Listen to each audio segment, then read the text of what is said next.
अरे मग हेच चालायचं असतं आणि फेकून दे बाहेर गावाच्या तलावात गेला. काय साला त्याचा म्हणून भरतो काय? अरे आज साला नाही तर अरे त्याच्या शेतात त्याच्यात मुदा नाही पडला ना तर गावात हा सत्य नाही.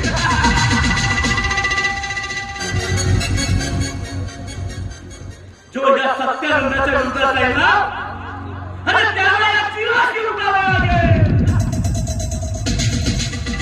या गावाच्या प्रत्येक शेतकऱ्याच्या जमिनी हे प्राप्त करून मला एक मोठं कारखाना टाकायचं आहे. आणि ते काम झालं का मी होईल पंचकुशीचा एक राजा.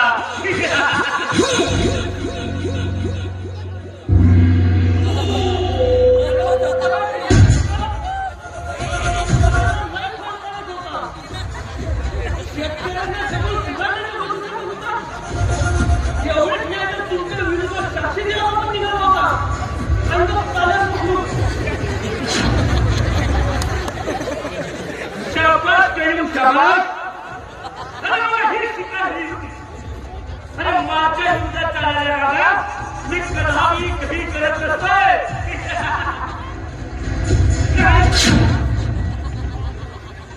तुझ्याच मातीत पडली आता.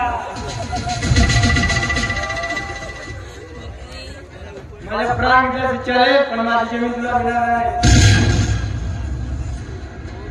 तुझं साक्ष देऊ तुला पुन्हा जेव्हा खावा लागेल. मी घाबरलो सत्य मला